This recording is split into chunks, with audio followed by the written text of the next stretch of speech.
총리께서 첫해 때 2011년 12월 17일 8시 30분에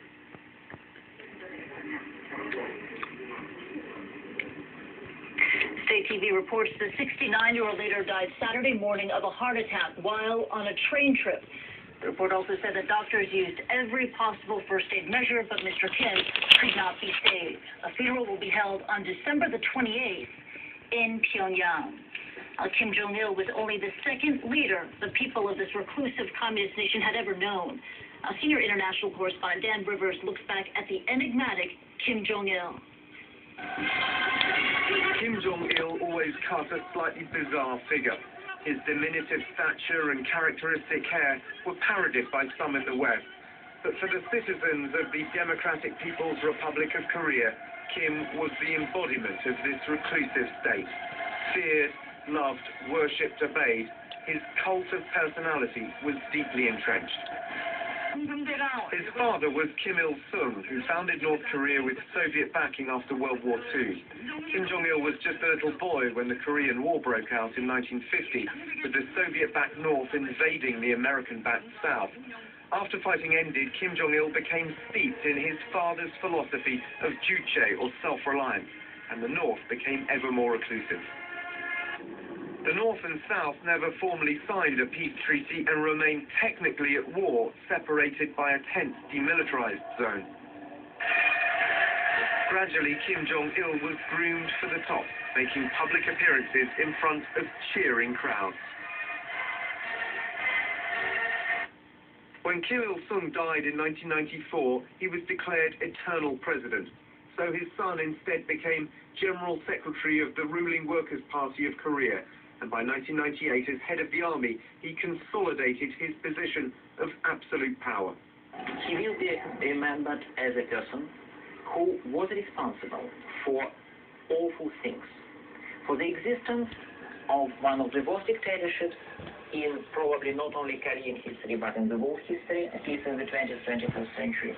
Yes, he did not create this dictatorship, it was his father's, but he took responsibility and he made sure that it continued for many more years.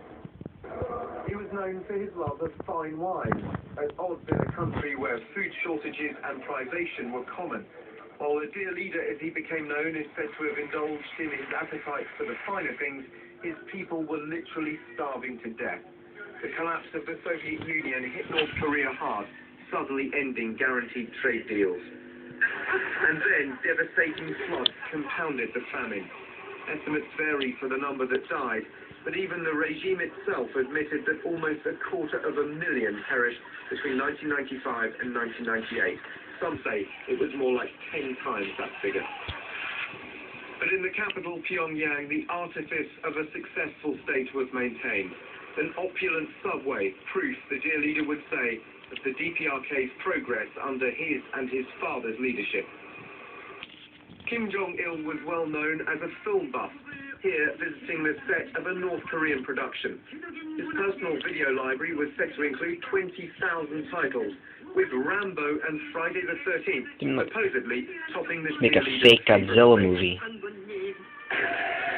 In 2000, there appeared to be a thaw in North-South relations, the first ever summit meeting between Kim Jong-il and his then counterpart from the South, President Kim Dae-jung.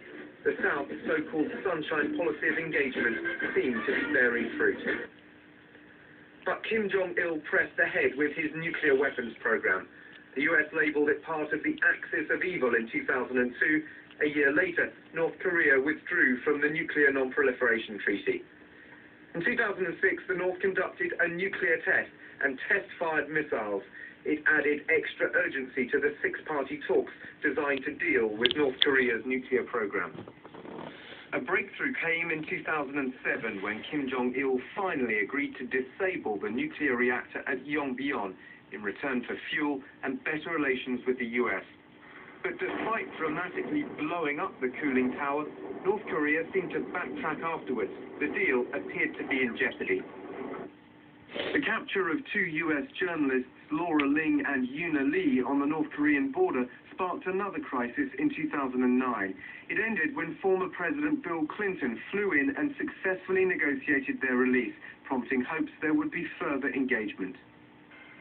Observers say Kim Jong-il will be remembered as a nearly impossible man to bargain with, stubborn and fickle in equal measure. A man who kept 23 million people in a totalitarian nightmare, in one of the most repressive, reclusive regimes in the world. Dan Rivers, CNN. South Korea's defense ministry has raised its national alert to the second of 3 levels. And President Lee Myung-bak, he asked that the people of South Korea concentrate on economic activities and remain calm.